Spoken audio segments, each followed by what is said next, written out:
ایک جب آذان ہو جاتی ہے اور پھر جماعت کا ٹائم ہوتا ہے، تھوڑا سا ٹائم ہوتا ہے، اس دوران جو دعا مانگی جاتی ہے وہ دعا قبول ہوتی ہے۔ اس کے بعد آپ سفر میں ہیں اور کسی ایسے مقام سے گزر رہے ہیں جہاں سے پانی نیچے سے بہہ رہا ہے، بہتے پانی سے گزرنے وقت بھی دعا جو ہے وہ قبول ہوتی ہے۔ اس کے بعد جمعۃ المبارک کے درمیان خطبہ میں جب امام وقفہ کرتا ہے، اس وقت جو دعا مانگی جاتی ہے وہ بھی دعا قبول ہوتی ہے۔ یہ دعا کے تو بڑے مواقع ہیں، دعا ہر لمحہ قبول ہوتی ہے اگر صدق دل سے اور اپنے اعمال پر ندامت سے مانگی جائے، اپنے تمام تر امور اللہ کے حضور پیش کر دیے جائیں۔ اے رب کریم تو ہمیں بخش دے، ہم پر کرم فرما، اپنی رحمتوں کا نزول فرما، بحق محمد و آل محمد کے وسیلہ جلیلہ سے، ان کے توسل سے ہمارے رزق میں برکتیں عطا فرما دے، ان کے توسل سے ہماری پریشانیاں دور فرما دے، بیماریاں دور فرما دے۔ ناشاکی یہ تو ایک بہانے ہیں نا کہ اس طرح سے ہم اپنے آپ کو جو ہے اپنے رب کے حضور پیش کریں۔ مگر کچھ وقت ایسے ہوتے ہیں جب دعائیں بہت جلد قبول ہوتی ہیں۔ آسمان کے اوپر وہ وقت جب انرجیز پیدا ہوتی ہیں، مومنٹ پیدا ہوتی ہے، ان چیزوں کا آپس میں آگے پیچھے ہونا، آسمان پہ جو پلینٹس ہیں وہ چینج ہوتے ہیں اور قمر اپنے اس مقام پہ آتا ہے، اور اس وقت آپ کی دعائیں قبول ہوتی ہیں، اور وہ ایام بہت ہی قیمتی ہوتا ہے اگر وہ اس کو سمجھ لیا جائے۔ دعا لفظوں کا مجموعہ نہیں ہے، دعا کیے ہوئے اعمال کو اپنے رب کے حضور پیش کر کے اس کے اوپر ندامت کے ساتھ، احساس کے ساتھ، اپنی اندر عاجزی اور انکساری کے ساتھ اپنے رب کے حضور پیش ہونے کا نام ہے۔ اس کی بارگاہ میں اپنے مسائل کے حل کے لیے گڑ گڑانے کا نام ہے، اس کی مدد طلب کرنے کا نام ہے۔ صدق دل سے جو لفظ نکلتے ہیں اس کا نام دعا ہے، جو کسی کے لیے بھی نکل سکتے ہیں۔ ہم روز مرہ معمولات میں ہے کہ اگر کوئی بندہ پریشان ہو تو ہم کہتے ہیں اے اللہ کریم، مائنڈ میں تو نہیں ہوتا، ذہن میں تو نہیں ہوتا کہ میں نے اس کے لیے دعا کرنی ہے، مگر جب ہم کسی کو مشکل میں دیکھتے ہیں تو بے سر و ساما ہمارے دل سے آواز نکلتی ہے، اے رب قدوس، اے مالک کل، اے میرے پروردگار تو اپنی رحمتوں کا نزول فرما دے، اے رب خالق کائنات اپنا کرم فرما دے۔ پھر کیا ہوتا ہے؟ یہ وقت، یہ جو احساس ہے، یہی ایک ایسی چیز ہے جو آپ کی دعاؤں کو اللہ کی بارگاہ میں قبول ہونے کا موقع دیتی ہے۔ اس وقت یہ ان لوگوں کے بھی لیے ہے جو کہتے ہیں کہ ہم کیسے پڑھیں، کیا کریں، ہم تو ندامت میں ڈوبے ہوئے، کوئی اعمال ہی نہیں ہے، ہمارے پاس نیک اعمال نہیں ہے،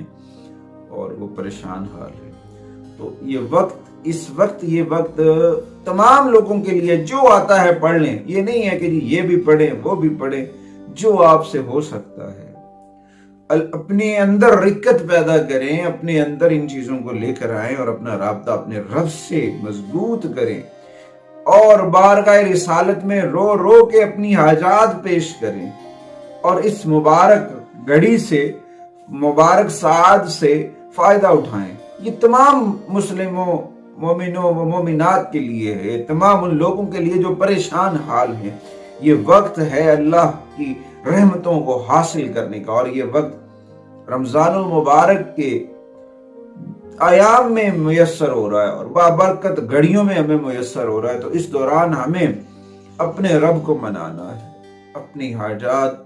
اپنے معاملات اللہ کے حضور پیش کرنے ہیں، اور اس کی بارگاہ میں ندامت کے ساتھ، عاجزی اور انکساری کے ساتھ دعا مانگنے ہیں، اور آپ کی دعائیں یقیناً قبول ہوں گی۔ اللہ تعالیٰ آپ کی دعائیں ضرور سنے گا۔ اللہ تعالیٰ بہت پیار کرتا ہے اپنے بندوں سے۔ ہم اگر اللہ کی حضور پیش ہوئیں اور اپنا رابطہ اپنے رب سے مضبوط کریں، اپنے دن میں وقت کو ترتیب دے لیں اور نمازوں کی پابندی کر لیں، قرآن کریم کی تلاوت کی پابندی کر لیں، تو یقیناً ہم بہت سارے مسائل سے بچ سکتے ہیں۔ اور 30 منٹ، صرف 30 منٹس اگر ہم اپنی زندگی میں نکال لینا روزانہ کی بنیاد کے اوپر، اور تنہائی میں بیٹھ کر محمد و آل محمد پر درود و سلام پڑھے، تو یقیناً ہمارے بگڑے ہوئے کام بن سکتے ہیں، ہماری رکاوٹیں دور ہو سکتی ہیں، ہماری پریشانیاں دور ہو سکتی ہیں، یہ ساری چیزیں ہو سکتی ہیں کہ جب ہم اللہ کے حضور پیش ہو جائیں، اپنے گناہوں کو پیش کریں، اپنے اعمال کو پیش کریں اور اپنے آپ کو دیکھیں کہ ہم نے کیا کیا، ہم نے کس کے لیے کیا کیا ہے، ہم نے دل آزاری تو نہیں کی ہے، ہمارے اندر عاجزی اور انکساری جو ہے وہ ہمیں کامیاب کر سکتی ہے۔ تو مارچ میں جو یہ انرجی پیدا ہو رہی ہے اور آسمان کے اوپر اللہ تعالیٰ کی رحمتیں تو ہر لمحہ برس رہی ہوتی ہیں، کوئی لمحہ ایسا نہیں ہے، تو اللہ کی رحمت تو ہر لمحہ آواز دیتی ہے، کوئی ہے مانگنے والا جو میرے حبیب کا، میرے پیارے آقا کی آل کا صدقہ مانگے مجھ سے، کوئی ان کے توسل سے مانگے، میرے اللہ کے نیک بندوں کے توسل سے مانگے، تو اللہ تعالیٰ ہر لمحہ محمد و آل محمد کے توسل سے ہر چیز بانٹ رہا ہے۔ اس میں کسی قسم کی دو رائے نہیں ہے کہ اللہ عطا نہیں کرتا، اللہ سب کو عطا کر رہا ہے، اللہ کی رحمت ہر لمحہ برس رہی ہے، کہ ہم ہیں جنہیں یہ اندازہ نہیں ہے، ہم ادھر ادھر بھٹکے رہتے ہیں، دنیا میں مصروف ہو گئے ہیں، سوشل میڈیا پہ مصروف ہو گئے ہیں، ہم ان چیزوں میں لگ گئے ہیں جن کی وجہ سے ہم بہت پریشان ہیں۔ تو اپنا رابطہ اپنے رب سے مضبوط کریں، نماز کی پابندی کریں، قرآن کریم کی تلاوت کریں، بارگاہ محمد و آل محمد میں درود و سلام پڑھیں، پیش کریں ان کی بارگاہ میں حاجات، اللہ تعالیٰ ضرور کرم فرمائے گا، اللہ تعالیٰ ضرور آسانی فرمائے۔ اچھا جی، مارچ میں یہ جو وقت ہوگا، یہ ایک ساعت ہوگی، یہ جو مبارک گھڑی ہوگی، وہ کیا ہے؟ پاکستان کے مطابق، پاکستانی وقت کے مطابق یہ وقت 14 مارچ بروز جمعرات رات 9:30 پہ شروع ہو جائے گا، 9:30 پہ یہ شروع ہو جائے گا۔ یہ وقت کا جو کیلکولیشن ہے نا، اور 9 اور 3 12 ہے، اگر اس کو ہم جمع کریں نا تو 12 بہت اہمیت کا حامل ہے۔ آقا کریم کی ولادت باسعادت کا دن بنتا ہے، محمد و آل محمد کا کوڈ بنتا ہے، اور اس سے شروع ہونے والی چیزیں، برکتیں، رحمتیں وہ کتنی ہوں گی۔ اس دوران اپنے آپ کو، رمضان المبارک ہوگا ویسے بھی، صلاۃ و تسبیح پڑھ کے، تراویح پڑھ کے آپ فراغت حاصل کریں گے، اور اس کے بعد آپ نے تنہائی میں بیٹھ جانا ہے۔ کوشش کریں سفید لباس زیب تن کریں، گھر میں خوشبو لگائیں، تنہائی کا اہتمام کریں، خلوت میں بیٹھیں، قرآن کریم کی تلاوت کریں، درود السلام پڑھیں اور اللہ کے حضور پیش ہو جائیں۔ جس کو جو آتا ہے وہ پڑھ لے، یہ نہیں کہ جو ہم اعمال بتائیں گے، کچھ ایسے لوگ ہوتے ہیں ان کو نہیں بھی آتے ہیں تو ان کے لیے یہ پابندی نہیں ہے کہ وہی کرنے ضروری ہیں، جو آپ کو آتا ہے وہ آپ پڑھ سکتے ہیں۔ بس مسئلہ بات یہ ہے کہ اللہ کے سامنے پیش ہونا ہے، سجدہ کرنا ہے، جھکنا ہے، اس کی بارگاہ میں گڑ گڑانا ہے، رونا ہے، آنسوؤں سے اس رب کو منانا ہے۔ اس رب کو منانے کے لیے یہ جو سنہری وقت ہوگا اسے ضائع نہیں کرنا ہے، اس سے ثمرات حاصل کرنی، اس سے فوائد حاصل کرنی۔ یہ وقت ہمیں اس رب کی بارگاہ میں پیش ہونے کا وہ موقع دیا جا رہا ہے کہ اے میرے بندے تو جھک، مانگ، آغاز رمضان سے ہی اس رمضان المبارک کی برکتیں ہمیں میسر ہو رہی ہیں۔ تو ہمیں اپنے رب کے حضور جھکنا ہے، اپنے رب کے حضور اس سے مانگنا ہے۔ یہ 9:30 پر شروع ہونے والا ٹائم رات 1:53 یا پھر 2 بجے سمجھ لیں، 1:53 یا پھر 56 جو ہے نا، تقریباً 56 تک یہ جائے گا۔ تو اس دوران کم و بیش 4-4.5 گھنٹے کا جو وقت ہوگا نا وہ میسر ہوگا۔ اس وقت میں اپنے لیے، لوگوں کے لیے دعا مانگیں، اس وقت اور دوسروں کے لیے اللہ تعالیٰ کی رحمت مانگیں، اور اپنے لیے تو خود بخود ہی آئے گی۔ جب انسان دوسروں کے لیے مانگتا ہے تو اللہ کریم اپنی رحمت کے وہ دروازے کھول دیتا ہے جہاں سے پھر اتنی رحمتیں برستی ہیں، اتنا کرم ہوتا ہے کہ کسی چیز کی طلب نہیں رہ جاتی۔ اس رب کی عطا اتنی بڑی ہو جاتی ہے کہ کسی قسم کی پریشانی نہیں رہ جاتی۔ یہ رب اپنی بندوں پہ اتنا کرم کرتا ہے۔ اچھا جی، اس وقت آپ کو اپنے آپ کو اللہ کے حضور پیش کرنا ہے، اپنے اندر رقت پیدا کریں، آنسوؤں سے آبدیدہ ہو جائیں، رو رو کے رب کو منائیں۔ یقین جانے اللہ تعالیٰ کو بڑا پسند ہے جب اس کا بندہ ندامت کے ساتھ، عاجزی کے ساتھ، انکساری کے ساتھ اس کے آگے سجدہ ریز ہو جاتا ہے اور کہتا ہے اے رب العالمین تو مجھے بخش دے، میری خطائیں بخش دے، اپنی رحمت کا نزول فرما دے۔ تو اس وقت رب کی رحمت کو جوش آتا ہے۔ جب اس رب کی رحمت کو جوش آتا ہے تو پھر سارے بگڑے کام بن جاتے ہیں۔ اس وقت بہت ساری چیزیں بہتر ہو سکتی ہیں جو آپ پڑھ سکتے ہیں۔ سب سے پہلے 2 رکعت نوافل شکرانے کے ادا کریں اور اپنے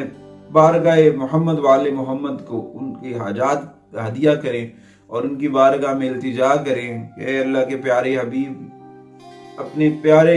آل کے صدقے میں ہمیں بخشوا دے، ہمارے لیے آسانیاں اللہ کی بارگاہ میں تیرا ہی وسیلہ ہے، تیری آل کا ہی وسیلہ ہے۔ یہ تیرا کرم ہے کہ ہم تیرے امتی ہیں، یہ تیرا کرم ہے کہ تیرے اہل بیت اطہار سے محبت کرنے والے ہیں، یہ تیرا کرم ہے کہ اللہ نے ہمیں تیری امت میں، اللہ تعالیٰ کا یہ خاص کرم ہے کہ اب اپنے پیارے حبیب کی امت میں پیدا کیا، اور یہ اس سے بڑا کرم ہے کہ اپنے آقا ایک پیارے وہ محمد مصطفیٰ صلی اللہ علیہ وسلم کی امت میں پیدا کرنے کے بعد سیرت مصطفیٰ عطا فرمائی اور اہل بیت کی سیرت عطا فرمائی کہ ہم اپنی زندگی کو ایسے گزار سکیں۔ تو یہ وقت ہے اللہ کے حضور پیش ہونے کے، اس دوران درود و سلام پڑھیں، کثرت سے پڑھیں، جتنا ہو سکے پڑھیں، حساب کتاب والی گنتی چھوڑ دیں، بے بہا، اس کی رحمت بھی بے بہا تو عبادت کا طریقہ کار بھی بے بہا ہونا چاہیے۔ یہ نہیں ہے کہ ہم یہ گنتی کر لیں، گنتی کو چھوڑیں، بے بہا پڑھیں، ٹائم کو جو ہے نا اس حساب سے ترتیب دے لیں کہ اتنی عبادت پیدا ہو جائے، اتنی رکت آپ کے اندر پیدا ہو جائے کہ آپ عبادت کرتے وقت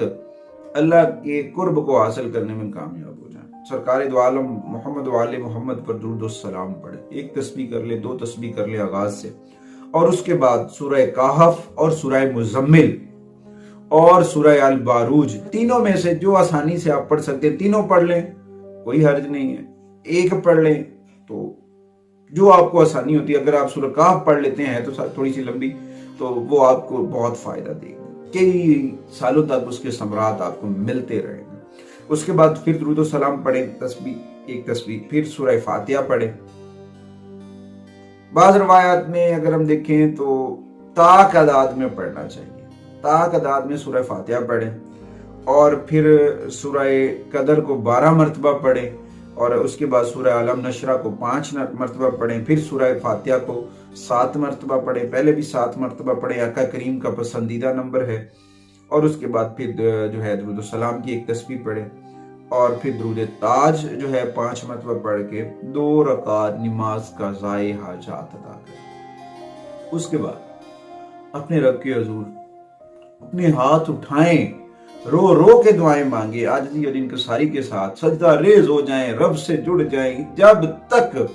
اللہ کا کرم نہ ہوئے اس وقت تک اپنی دعاؤں میں آنسوؤں کے ساتھ اس رب کو منائیں۔ اور رب کی رحمت اتنی بڑی ہے کہ ہم سوچ بھی نہیں سکتے، اس کی رحمت اتنی بڑی ہے کہ ہمارے پاس وہ قلم نہیں ہے کہ اس کی تشریح لکھ سکے، مگر اس رب سے جڑیں گے تو پھر ساری چیزیں، وہ تمام بند دریچے، وہ تمام بند دروازے کھل جائیں گے جو ہم سوچ نہیں سکتے۔ اور یہ ان لوگوں کے لیے جو روحانیات میں ترقی چاہتے ہیں، روحانی طور پر مضبوط ہونا چاہتے ہیں، ان لوگوں کے لیے یہ خاص